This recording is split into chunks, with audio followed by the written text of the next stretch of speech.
Sir Mark, ayan, paano?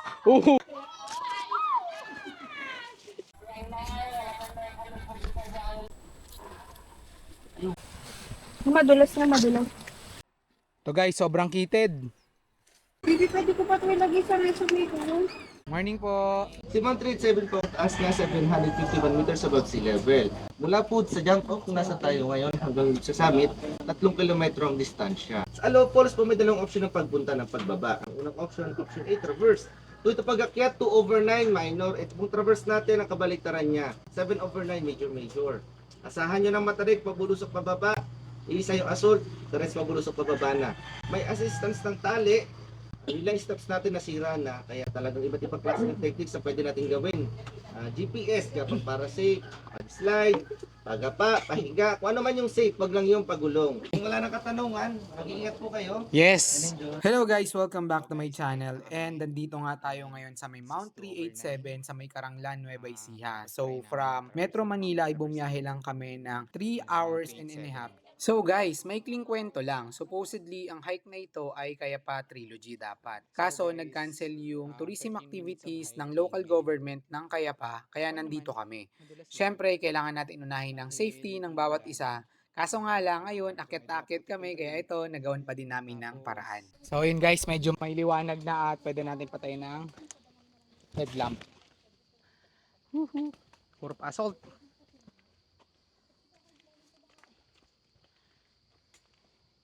First stop. Bakit nagpapahinga kayo dyan, ha? Bakit kayo nagpapahinga? Ha? Bakit kayo nagpapahinga? Ha? Bakit kayo nagpapahinga? Because of the gravity of the popcorn. Panis. First take 5 namin, and dito nga ay may liwanag na. Kaya napansin ko itong si Kuya, may mga dalang parang mga seedlings na itatanim. So tara, tanungin natin siya kung para saan yun. De guys, tignan niyo si Kuya, may daladalang ano, nasa likod niya. Kuya, para saan yan? Itatanim daw. Bali, ito yung mga itatanim nila Kuya.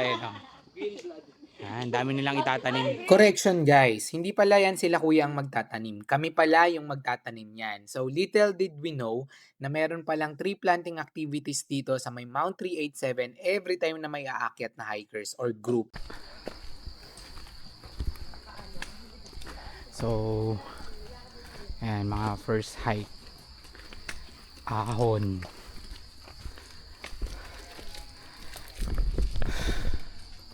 So, sabi sa orientation kanina, meron daw ditong mga ahas, ganyan, na naninirahan, pero nakikiraan lang sa trail. Tapos, meron din mga pukyutan, yung mga bee. Tapos, ayun nga daw, 2/9 lang yung trail nito. Pero ngayon, medyo madulas siya. Tapos, tatry namin mag-traverse. Hopefully, makapag-traverse kami sa Aloha Falls para medyo merong thrill, dahil yun ay 7/9. Sabi 7/9. Tingnan natin. Kung kaya. So pag umakyat na ako ng dalawang 3/9, 6/9 na yun. Yes. According to Ang galing, no? Rule of fraction, division fraction. So yun, tara, let's go. This hike is considered a minor hike and wala nga masyadong technical difficulty. Pero as per dun sa orientation, traverse is medyo mahirap na daw. So let's see.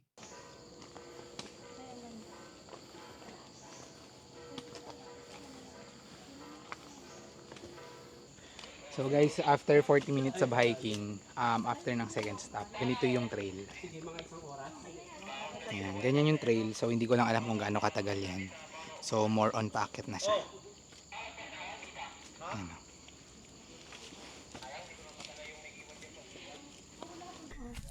Para lang tong Maynova. Mas mahirap yung mino. Ayun o. Sa bagay, ang Maynova, mula dun sa baba, puro assault eh. Ito kahit paano may patag. Yabang ng asawa ko, puro patag daw. 700 meters above sea level na yung hike namin. Malapit na kami sa may tree planting station. Before we reach out the tree planting station ay makikita natin itong napakagandang tanawin dito sa may Mount 387. Para siyang Bohol Chocolate Hills. Ganda.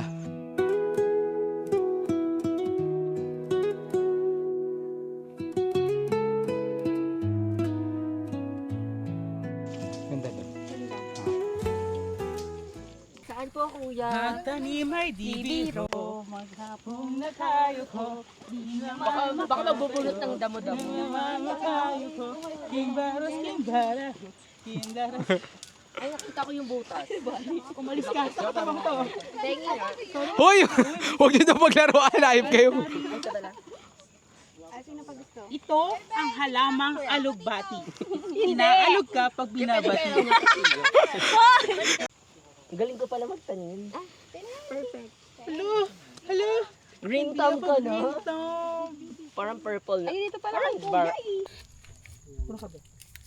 Hello, ang ganda. Parang butihing ina. Parang ganun. After ng tree planting activity, nagpatuloy na kami sa pag-akyat at syempre hindi mawawala ang kulitan sa trail. Ikaw, pagbaba natin, pilay na si Kuya. Mataas na, nag-smash yan eh. Ay, gobi yun! May pinapatunayan mo, anak! Go na! Nak!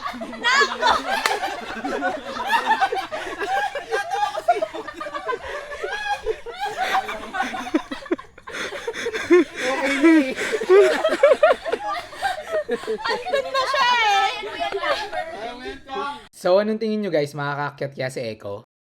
Mukhang dito na tayo sa summit pero parang hindi pa. Parang oo na parang hindi. Hindi, ayun na yung summit ata. At this point ay nasa summit na nga kami. That's 30 minutes from the tree planting area. We started hiking at 5 a.m. and nakarating nga kami dito around 8. So that's only 3 hours going to the summit. Ang elevation dito ay 77 plus. Ilang kilometers nakalagay? Ay, Mount 387 nakalagay. Okay. So guys, nandito na kami sa summit. Ito na, Mount 387. Baby.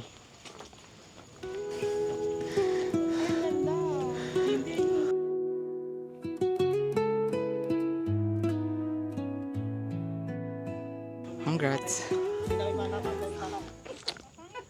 Summit. Pero ayos na lang. Doon na? 9 out of 12. Ayaw nga pala. Putik. Nasa summit na kami guys at naman namin pahinga. Tapos kain siguro. Tawagin natin sila. Hello, hello, hello, hello. Hello mga pangit, mga unggoy. Nasaan kayo? Andyan yung isang unggoy oh. Paparating. Upo muna. Upo. Sir Mark. Easy. Easy nga lang. Madulas lang. Madulas lang. Tignan natin traverse. Meanwhile. Bali guys, ito yung binababa namin ngayon papunta ng Aloha Falls galing doon sa may summit. Grabe, sobrang tarik. Ayan o, si ma'am nga doon. Ayun o, ginagamit niya na yung puwet niya. So guys, bago nga kami bumaba, ito muna yung summit ng Mount 387. 2, 3, wow, ganun. Eh, di wow! Oo, sinura. Okay guys, pababa na kami. Traverse kami ngayon, traverse. Let's go. Traverse. Tayo papuntang falls. So sabi nila sir ay 2 hours daw to. Pero tara, let's go. 2 hours, mabilis na daw yun ha. Pero tignan natin. Yan yung mga magta-traverse. Pababa nga ay madadaanan itong camping area and then Lovers Tree kung saan nga may nakita kaming isang grupo na nagka-camping. Guys, sobrang dami nila. Isang bus daw yan sila. Dami. Welcome to Mount 387! Thank you! Oh, 'di ba ang bongga, may pa-welcome pa. By the way, guys, ito pala yung tinatawag nilang Lovers Tree dahil maraming nagpo-propose dito na umaakyat. So, ayun, baka nandito na rin yung proposal na inaantay nyo. Akit na rin kayo ng Mount 387. By the way, di na kami nag-picture ng matagal dahil excited na rin kami bumaba at doon na kami sa falls magstay. Oh, wag masyadong dikit-dikit. Dahil yung konti, wag masyadong dikit-dikit. Madulas ka, ikaw lang yung tatawan. Oh, ayun na nga. Hello. Saan tayo tatapak dito? Kagoy. Mas safe gumapang. Kanya-kanyang ruta na to.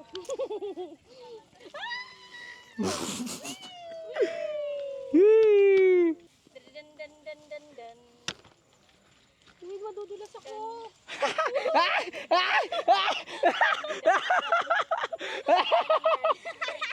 Videohan.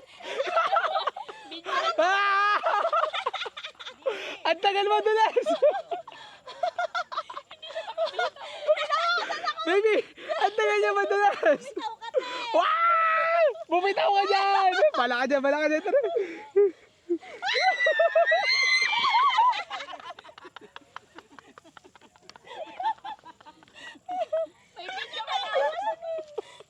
Grabe guys, sobrang tawan-tawa pa nga ako kahit bino-voice over ko na lang tong video na to. Napagtripan pa nga namin si Ate Kane dito. Anyway guys, safe naman yan and hindi naman sobrang tarik. And nakasupport naman ako sa kanya while pinapanood namin siya.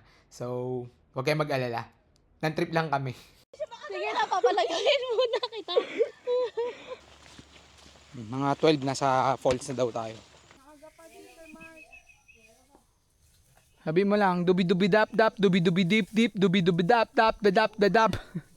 Si Sir Mark, ayan, nagpaan na. Dubi-dubi-dap-dap, dubi-dubi-dip-dip, dadap-dadap. Sabi ng jeep, sabi ng jeep.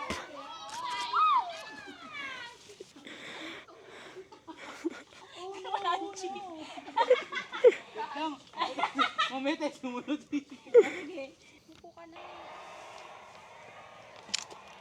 Napin ko lang yung ano ko, safe ground. Dito tayo sa Masukal.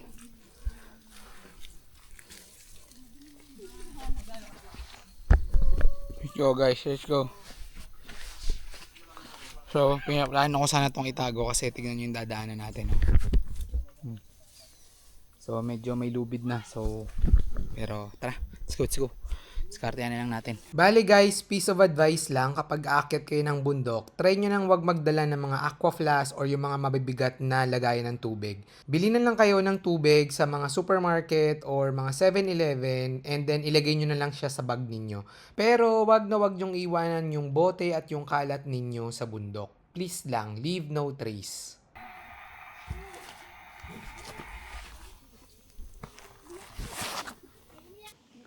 So guys, be right back. Ha? Dahil sobrang tarik na itong dinadaanan namin. Nakita nyo naman yung nasa taas ko. Lagay ko muna sa bag. Okay? Meanwhile. Grabe, sobrang tarik. Bale guys, after almost 2 hours, nakarating kami dito sa may maliit na tindahan. Siyempre, stop over muna dito. Take 5 and hindi mawawala ang kulitan. 100 yung tubig. Ang laki ng pato mo, Magkano? lugaw. 100. Oo, 100 din ang soft drink. Sabi Mala. ni Michelle, pagkatapos kong babain to, nandito sabihin mo sa akin. Okay daw sa kanya at uhaw na. Baby, kuha ka. 5 minutes na lang daw pababa. Kuha ka na lang. Oh yes. Sa kanya, ewan siya sa akin. Woo! Ilang katapusan eh. Tuloy po. Baka may nakalaglag po ng shade sa inyo. Hindi. Kahit nauna ka sa kanila. Hindi kasi baka kahapon, di baka dyan sila umakyat eh. So guys, may napulot ako yan, no, shade. So kung kanino man to, kunin nyo na lang sa akin. Pero ngayon, papunta na kami sa may falls and ito, may madadaanan kaming ito, parang river crossing ata to. Tara. Although wala nang lubid, wala naman ng lubid. Then medyo patag-patag naman na. After dun sa maliit na tindahan, may konting river crossing papunta sa may falls. Wala nang 5 minutes to guys and bubungad na sa inyo yung isang napakagandang falls dito sa may Mount 387.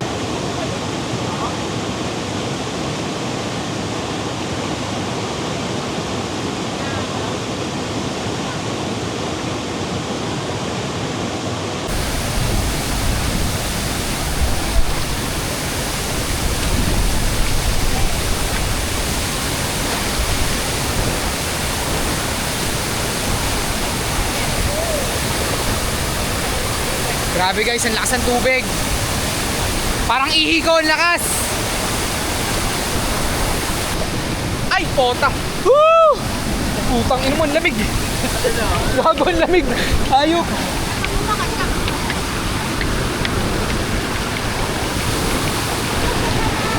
Dito ako, tatago ko sa asawa ko. Malamig parang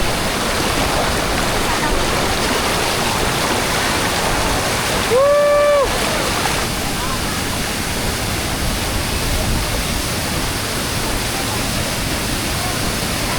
Almost 1 hour nga rin kami dito sa falls. Kumain kami dito, naligo, nagpahinga.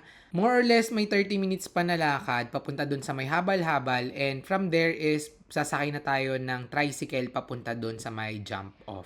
So guys, naglalakad kami dito sa napakahabain. Parang Napakalawak. So, nakababa na kami ng bundok. At nakababa na kami ng Alawa Falls. Ayan, naglalakad namin kung kaming tricycle. Ayan o. Ang layo pa. So, be right back. Kasama namin sa Eco. Ayan o. So guys, bali yan daw yung inakit namin. Ayan o. Sa ibabaw niyan. Tapos doon pa sa likod. Tapos doon kami bumaba o. Sa baba. Ayan. Tapos nandito na kami ngayon. Napakaganda ng asawa ko. So guys, dito na nagtatapos yung hike namin. And naka almost 10 kilometers. 10 kilometers din pala to. Yes. Tapos, ayan, mga 6 hours kami. Kasama na yung mga post doon. So, nag-aantay lang kami ng tricycle dito. Ayan, nandyan yung misis ko. Natapos nyo na. Ayan tayo yung pinaka-pogi naming guide, oh. Ayan, oh. Pogi. Ang pangalan mo, kuya? Yes, sir. Kuya JR. Bait yan ni Kuya JR. Yo! Ayan, so magta-tricycle lang kami. Antayin lang namin tricycle. And